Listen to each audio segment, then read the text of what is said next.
If you haven't seen it already, watch Terminal List. I'm going to waffle on after a short intermission about how wonderful it is. Pure entertainment. Obviously, it's not perfect. Nothing ever is. But you, if you love all the action movies and stuff that's just told intelligently, fast paced, everything great. I'm going to waffle on after the intermission. Please join me while I gush gloriously about Terminal List. Minor spoilers, but yeah, spoiler alert. But let's just talk. Let's just talk about it because it is the bollocks. EID confirmed. Engage. Be advised, friendlies. West on the high ground and south. That's over. Copies all will be engaging. I'm going to start with addressing the negative critics part of what's going on with this programme. Just by saying, I find it utterly ridiculous that most of the negative press I've seen, and it's all from critics, and I know obviously this isn't the perfect show, nevertheless, very, very few of them have said that it's bad storytelling, they don't understand it, or they've seen it all before, or just come at it from a creative point of view. I've seen very, very few of that. What I have seen is a load of the same old critiques wheeled out from the same old people saying, oh, this is a backward step, and it's one of the stupid website, it's an unhinged right-wing fantasy. Absolutely ridiculous. I'll say that straight away, right up front of this. It's absolutely ridiculous. This is just a series it's just an exciting story of a guy in the military where things go wrong for him. There's a mystery and blah, blah, blah, blah, blah, and exciting all the way through. For an armchair warrior like me, I loved every minute of it. And it wasn't a dopey, just action for action's sake. It was just a decent story to follow. Just nice. You got behind John Kreese right from the start, right from Chris Pratt's character, right from the start. You're behind him. You want him to win. There's heart to it.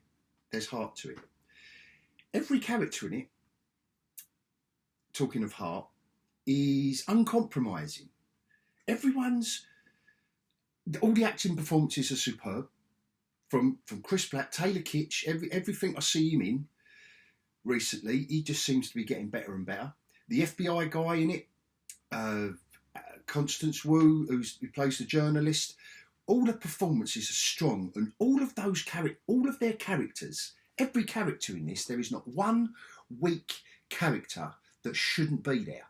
They are all solid performances, and they're solid characters.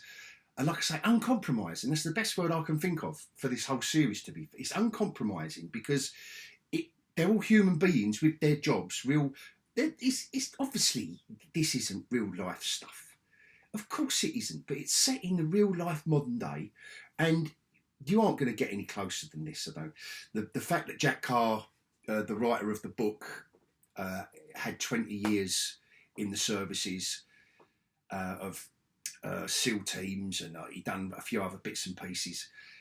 But you can tell that throughout the story and how the actors and how they act as the SEAL team, it's just how you think they would work and operate.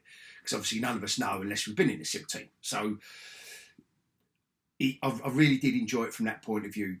So the highlights, there are specific scenes, there are kind of set pieces. Some last, they're all between 8 and 15 minutes long, these action set pieces.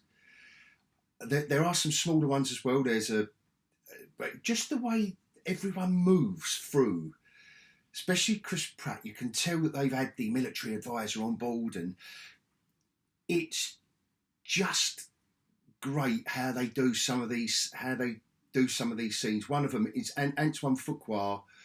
I hope I pronounce his name right. Who did, among other things, Training Day and Equalizer. You can tell that there's a cinematic look to this series that I found awesome. I really did. I just liked every bit of it, just right from the beginning. And maybe you think it's going to be a typical soldier boy story right from the beginning. Nevertheless, the scene handled well. That's all I can say really is how well it's handled compared to some of this, to some of the action set pieces that we're seeing. Some of the dross you get now that's clearly made for idiots. This isn't. They rely on a lot of in the directing, in the way it's directed, a lot of silhouette. There is a scene where, I'm trying to think of how not to. There is a scene where he has axes. Basically, he's the Chris Pratt, John Reese. He has these two little like Native American Indian little tomahawk axes, and he uses one in episode 3 or 4. Now that hopefully that wasn't a spoiler that he uses an axe up, and you will know the scene I mean once you've seen it, and if you have watched it, how great is it? But it's filmed it's almost silhouette.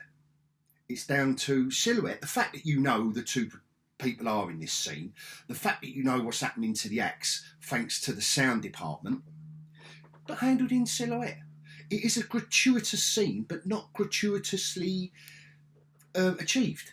It's wonderful, but they are assuming a tiny modicum of intelligence from the audience, which I loved. It isn't confusing by any means, this series. It is very... There's beautiful flashbacks in it. Beautiful how they're handled. Compared to... But it's not... They're not doing a flashback to say, oh, look at the flashback and this will explain why he's going to do this. It's completely different. We're inside the guy's head. And the flashbacks are just offering us more... It's intimate moments with what he's having flashbacks for, because I'm trying not to do too many spoilers. The flashback, it's intimate moments for him in the series, but with the audience as well, because we're in his head in the flashbacks. It is so beautifully done amongst the awesome action set pieces, which leads up to the axe scene. There's a scene in Mexico where they storm a Sicario hideout, training ground, whatever it is. And it's set at the time of day. It's raining. It's daytime rain, but as the sun is setting, and this silvery, they put a silvery glow over the scene that is absolutely amazing. And it's so hard to technically film in that kind of rain. And I know I did notice tiny. I did notice a little bit of CGI, but didn't take me out of the scene whatsoever. That was on the second or third viewing, to be fair.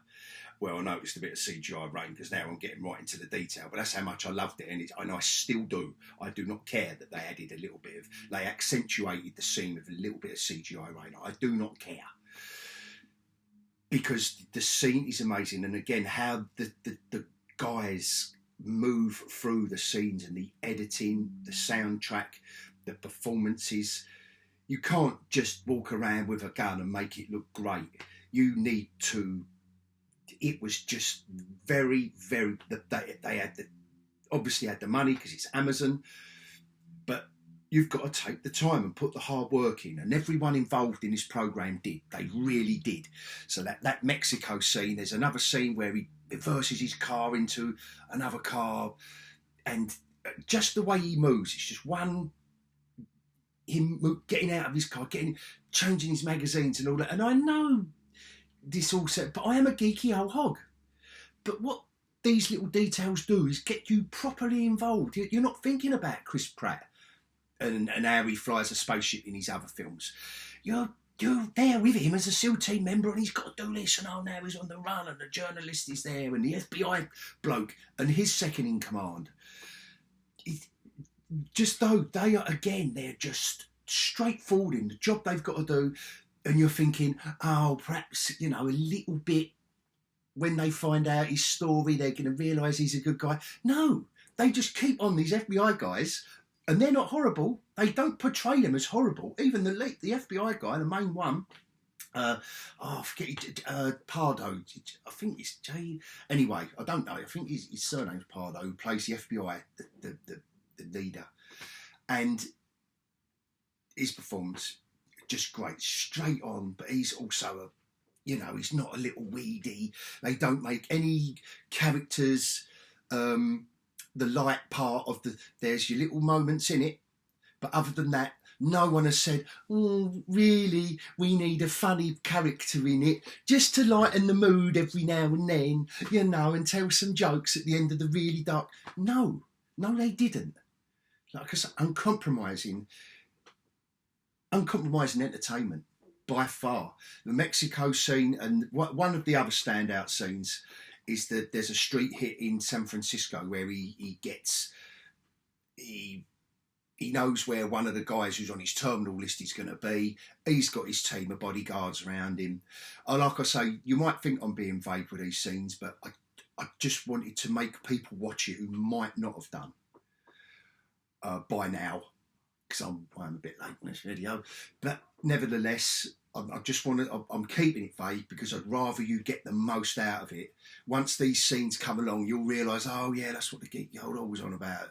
The old boy, like, it was the street scene where he makes this bomb kind of thing, but it's a specific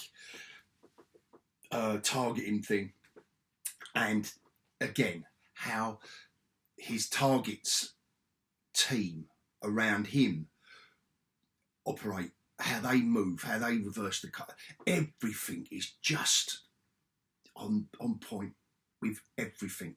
And then at the ending, there's a mountain scene as well where they send another SEAL team after him, and one of the blokes puts his hand up and says, listen, the guy's a legend.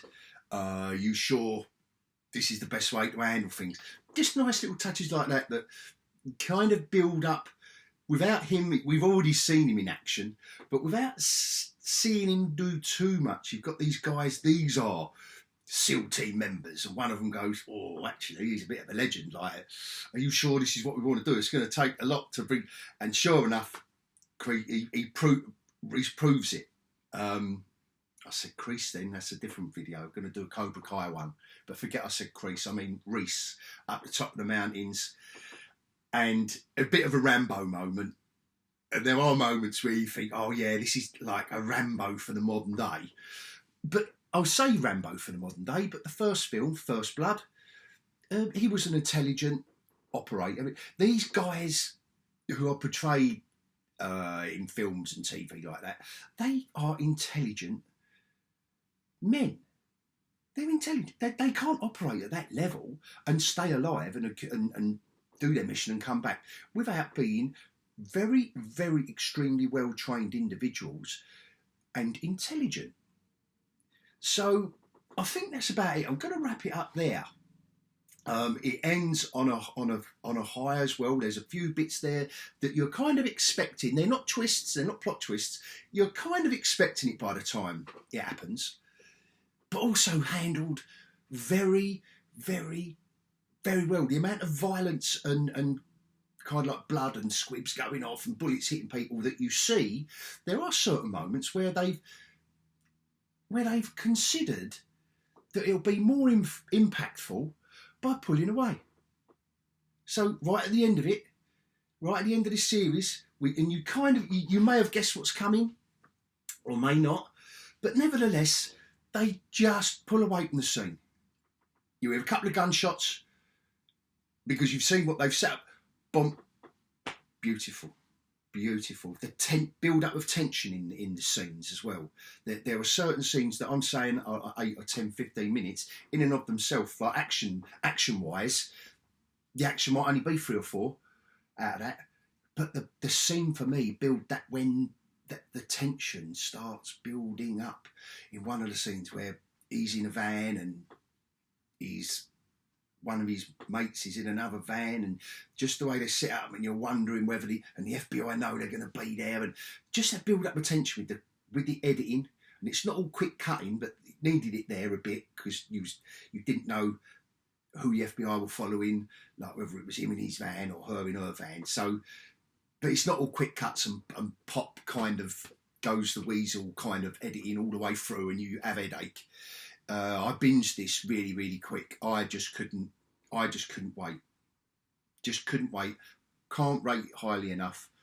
geekyOlhog's going to stop waffling right now, and hopefully, I'd love it if I've made you, if I've encouraged you to watch this series. I'd love it that if someone would comment on one of my videos. Could it be you? I'd have a prize of a stuffed geekyOlhog toy. Oh no, now where am I going to get that? I can't. I might edit that bit out or leave it in. But yeah, let's have a comment or two. Let's know there's someone else out there. Yeah. I hope you enjoyed this, and I hope you will enjoy the show. Thanks a lot.